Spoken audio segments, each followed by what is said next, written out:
Hi, I'm Claremont City Manager Darren Gray, and welcome to this edition of Claremont Choice of Champions. We're going to kick things off with a very special feature. The ancestors of this champion date back to 1815, when they were first rounded up from the Egyptian desert. What am I talking about? Are the Al-Mirah Arabian horses. Let's check it out. Hi, I'm Mark Miller. I'm owner of Al-Mirah Arabian Horses here in Claremont, Florida.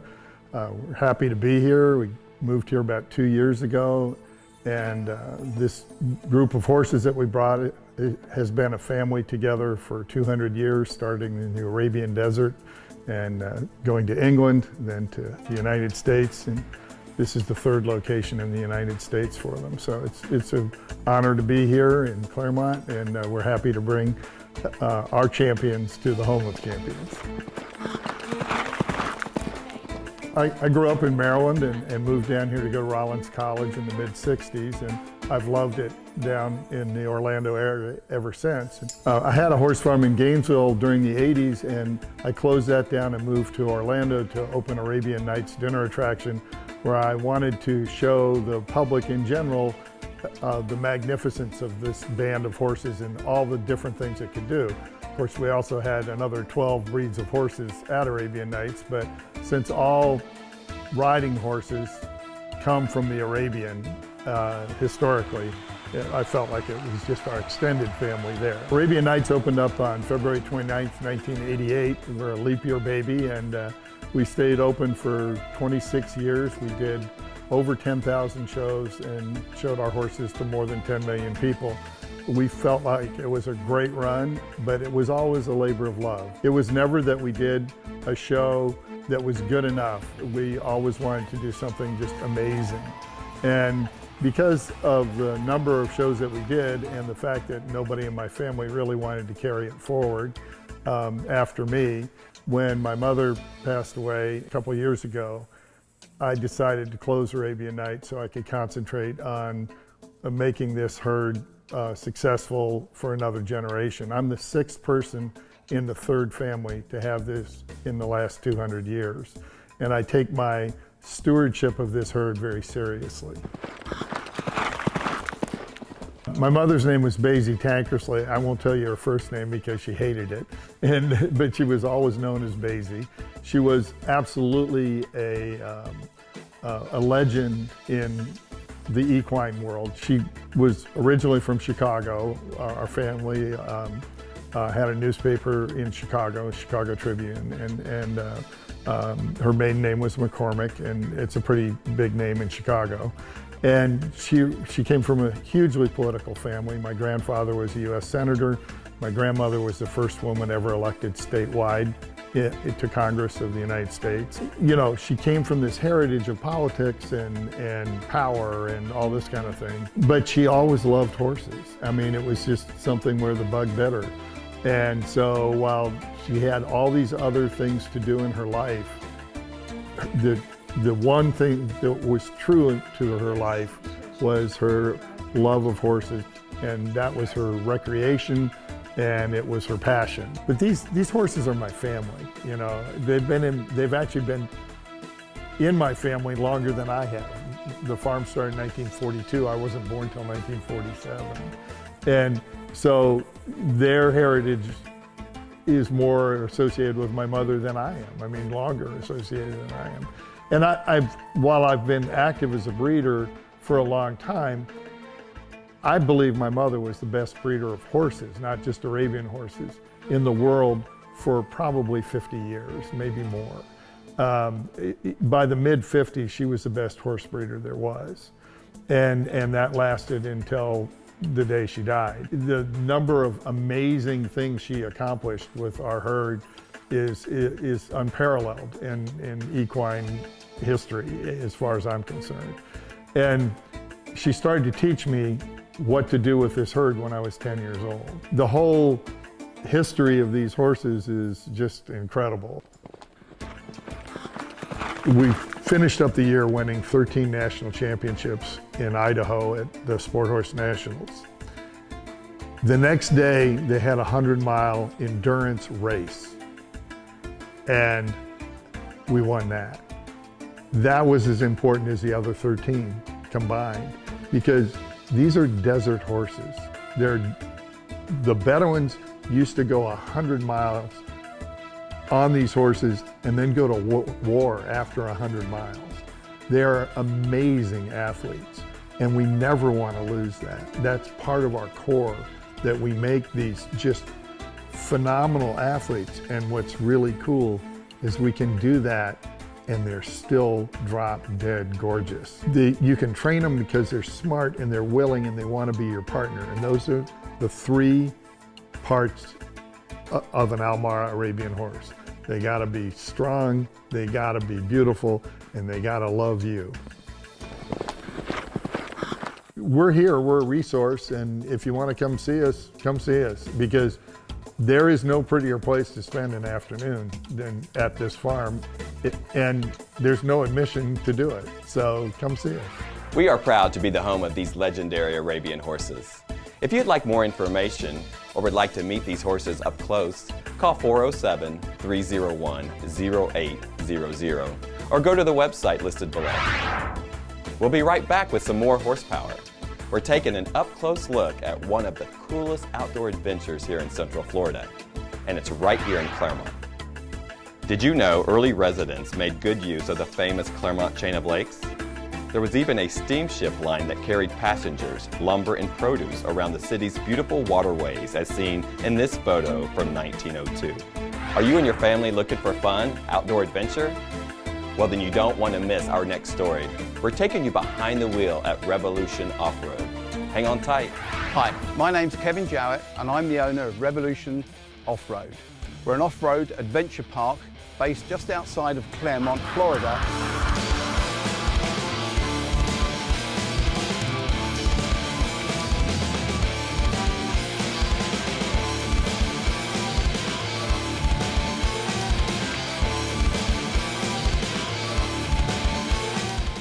We have 230 acres of different tracks and trails where we ride ATVs, dune buggies, mucky ducks, and fishing and archery. I think it's unique in the world. The people don't get a chance to ride motor vehicles in this sort of environment. They want to, sometimes it's too expensive, or they don't know where to go and ride. And what we do is give them the opportunity to come along and go through a professional training. We give them all the right equipment, helmets, goggles, and we go out with a guide and we go across 230 acres of beautiful countryside. I remember we had a family here, grandma, grandpa, their children, and the grandchildren. There's 3 generations, and they all went out on the ATVs. We got back at half time and we said, look, we're really sorry guys, but we've got to split the group up. You know, there's one lot that are going too slow and the others that are going too fast. So we split grandma and her son. They were the fastest and we sent them off, and the children and grandpa went off on their own. So the grandchildren were very unhappy, but grandma was whooping and wooing when she came back in, that's for sure. I'm originally from London, England, and I've had a house here in Clermont for over 20 years. Like many Brits that come to Florida, you learn to love it, you buy a place, and eventually I've started a business up here. The first time we came to Florida, we were down over the Orlando area. It was just a little too rural for us. The next time we came, we just fell in love with Lake County. I mean, it is so beautiful, it's so natural. We bought a house here. It's grown up a lot since we came 20 years ago, but it's still gorgeous. You can see we're 15 miles from Disney World and we're out in fantastic countryside. When I first started racing, which was back in Europe, I was obviously much younger, a lot more enthusiastic and really loved motor vehicles. A friend of mine bought an ex-rally car and he said to me, well, you're a better driver than I am, so you drive it and I'll be the co-driver. And that's how I first started. And we went through a few years of just getting to know what we were doing, and eventually got sponsorship, got some much nicer cars and better results. After I gave up racing, my wife said I had to get a proper job. So I had a degree in wines and spirits, so I actually joined the wine trade to start with. but my wife still insisted that wasn't a proper job, drinking wine. So I went to work for Sony PlayStation. I eventually became Commercial Director Europe for Sony PlayStation and launched PlayStation 1, 2 and 3 across Europe. So yeah, I've had a fun career. The idea of having this business, or the way I got the idea, is that in Europe there's a lot of places that corporate companies go to where they want to have a good day out and do something different. And I've still got, and my wife's still got, the piece of paper that I drew out, a big piece of land with a lake in the middle and tracks going around the outside, and it was just one of those dreams that I thought I could actually start a rally school up. Well, unfortunately, it's very sandy in Florida, so it's not quite right for rally cars, but it's certainly right for ATVs, mucky ducks and things like that. So it was always a pipe dream to have it. And then we found this piece of property one year and we said, okay, let's go for it. Let's pack up, put our savings into it and get it underway. Many people say, you know, what is it that we do? What is it? Something different? Is it a thrill? I call it an experience. It's something that you may never get a chance to do in your lifetime. You know, these machines are very different. You might not be able to have one in your own garage, but you can come out here and you can experience the thrill of riding in a safe environment. The typical type of person that we get here ranges from 6 to, I think 86 is our eldest person that we've had here riding an ATV. It's not typical. I mean, we get young ladies that are buying presents for their boyfriends, and we get grandmas coming with their family. It's really a broad spectrum of person that we get here. Well, the multi-generation experience probably comes with something like this, the mucky duck. We brought this on board because we wanted to have something that would cater for families. You can get everyone in here, from a young child to someone, you know, a lot older. It's not ultra fast, but it's exciting. You go through muddy trails and splash through puddles, but it's also an amphibious vehicle, so you can go into the lake and you can experience the lake as well. But one thing, you know, this area is not only tourists, but there's a lot of transient people that have lived in the countryside outside of Claremont, and they want to come and still get back to their roots, and we're a great place for that. We do an awful lot of advertising, mainly to international customers, people that are tourists to this country. And we spend a lot of money, not only on internet, but on advertising, agencies, ticket agencies. We also travel all over the world to actually talk about what we've got here in Claremont. Next month, I'll be going to the World Travel Fair in London, where we will be showing people from all over the world what we've got here. We do have adventure runs here. I wish I did come up with the idea, but that was someone else's. We were approached by a company about 6 years ago where they wanted to use the property to run an adventure run, or a mud run, people call it. It's really exciting. What happens, there's many thousands of people will come here. They want to run through the mud, over the hills, through the woods. They might do it in fancy dress, and they might be very competitive about it.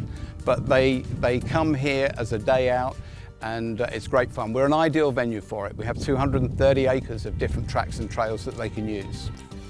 Mayor Angelo once said that people won't remember what you may have said or what you do, but they will remember how they feel. And I think that's what a champion's all about. If you're a parent with a child and they go and run in a school race, it doesn't matter if they come first, they can come fifth, but they're still champions in the eyes of the parent. And I think that's what the spirit of championship is, that you have to not always be a winner, you can still be a champion. What a fun experience. And again, it's right here in your own backyard. For more information, go to revolutionoffroad.com. Next, we're headed downtown Claremont to meet a couple who own Jelly's Painting and Decor. We'll be right back. Did you know Edmond Amateus, an internationally renowned sculptor, once called Claremont home? He was commissioned for important works like these sculptures of the scientist who cured polio. He is pictured in this 1950 photo with Dr. Jonas Salk and former First Lady Eleanor Roosevelt. Amateus retired to Claremont, where he created a popular white flower that bears his name. He also left a financial legacy that supports Claremont's Cooper Memorial Library. Welcome back to Claremont Choice of Champions. We hope you're enjoying the show. When it comes to custom artwork, you have to explore Jelly's Art and Decor right here on Montrose Street. We're sitting down with the owners, Jeremy and Lena Hall. I'm Lena Hall. And I'm Jeremy Hall, and we are at Jelly's Painting and Decor, 795 West Montrose Street, Claremont. And what makes us unique is we have a lot of different incorporations of painting. Him and I make our own decor, home decor, and then we also teach painting classes to kids and adults. And we also have a business that paints houses and businesses, so all aspects of painting. We got our start in this business about 10 years ago when we opened up our company called The Ultimate Painter. And what we specialized was with basic painting, commercial and residential, and that grew into decorative faux finishing. And from there we decided, hey, let's take our specialty painting and do it on canvases and start making our own personal art. So we started doing abstract art, some contemporary art, and that led us into functional art, which is our decor line with our mirrors and decorative doors. That led us into our other product, which is G-frames, which is a functional art piece that holds your guitars. And from there we decided, let's take it one step further and let's teach people how to paint. So we opened up a studio and started doing classes for kids and adults, teaching them how to paint. Our most popular items, I would say, are the G-frames, which are the guitar display cases. We sell them all over the country, even have gone international. So we feel like that's a big deal for us. It's just great. Yeah, it's great. The thing about G-frames is everybody gets a piece of their functional art in their house, and you get that pop of color. A lot of people that are our clients have signature guitars that were signed by somebody famous, some celebrity, and they don't know what to do with this guitar. They don't want to keep it on a stand on the floor, so they want to put it up. But it's such a special piece that they want something more than just the guitar itself. The great thing about us, right now we have over 60 some designs online. So we have so many different colors and styles that would possibly match your special guitar, some pop of color in your house. The other thing too is that a lot of our pieces are custom made. People will call us and say, I have this purple guitar, there's a story behind it, and I'd like something to highlight that. But the thing is, my house is all browns and beiges. Every piece has a story. We name each one a different name, so each one has their own name. And different guitars kind of inspire us to make new ones as well. Everything that we do, we specialize in paint and texture. So everything that we make is a special product of ours that we highlight some different characters. With us, everything we make out of paint and textures provides a character and a style and an image. And we're able to use that in all of our G-frames, make it look like wood, make it look rustic, make it look flashy, make it look expensive. Some of our ones behind us here have glitter in it, and those are the special pop ones that just make you say, wow. A lot of guitars are special. They're almost like pets to people. They cherish them, so not only do they want to hang them up and show them off, but they want them to look as good as they can look. I think art is important in your life because it shows what your interests are, what your passions are, but it also can bring life into any room. So if you have a beige house or something gray, then if you bring reds and a pop of color or something that gives you the feeling of the beach, even though you're in the city, it can just bring a totally different atmosphere into any room. Art is very important in our lives because I believe it's almost like another language. It's a visual language. And everything that you do starts with imagination and creativity. And you need to be able to put that down and explain it. For instance, we develop things every day between cars, houses, additions onto our houses, and you come up with an idea, you're creative about it, and now you need to explain it to everybody so they can implement your ideas. So art can help you draw. Art can help you express that language so people can understand. We have many different art classes. We have adult classes and they're all beginners, so we teach you how to paint very simple stuff, but step by step, so everybody walks away with a nice painting. And then for kids, we have many different things. We have an after-school program where they come once a week, And we do different things throughout the year even with little kids, so they get their hands into art. We chose downtown Claremont because of the family-oriented business vibe that was happening down here. There was a decor market going on already down here, so we thought that would be great. There was a music store here, so we thought that would be great. The lake was a huge asset. Another reason why we picked this building in downtown Claremont is because there is a lot of activity around here, especially on this street that we're in, Montrose. There is a farmer's market every week on Sundays. They have an art fest, a music fest. So they're always thinking of ways to bring people around from near and far. Anybody that comes here, you're gonna see something completely different. You're gonna be wowed by something that you're not used to seeing. That's the compliments we get a lot.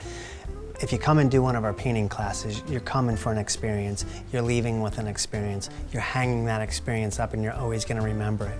We have people that come in here that, my sisters are in town, we all wanna come and do a class and spend some time together. Well, these sisters leave with their paintings, that experience, and every time they look at their painting, they remember being the experience they had with their family members. So we're selling experiences, we're giving experiences, and that's what our plans. We have a lot of plans for what we're going to do here in this building, where we're going with our future. This is just what we can do now and what we know, but what we don't know is what we're about to really get into. And our plans are to create more movement downtown. People are going to start coming here more often, spending more time and creating more memories here because of the plans that we intend to do here. Be sure to check out jellysdecor.com to learn more about all the wonderful events and classes at this downtown business. We hope you've enjoyed this edition of Claremont Choice of Champions. If you have any questions or comments about today's show or would like to learn more about the City of Claremont, go to our website, claremontfl.gov, or call us at 352-241-7345. Until next time, I invite you to explore Claremont and see why our city is the choice of champions. So long.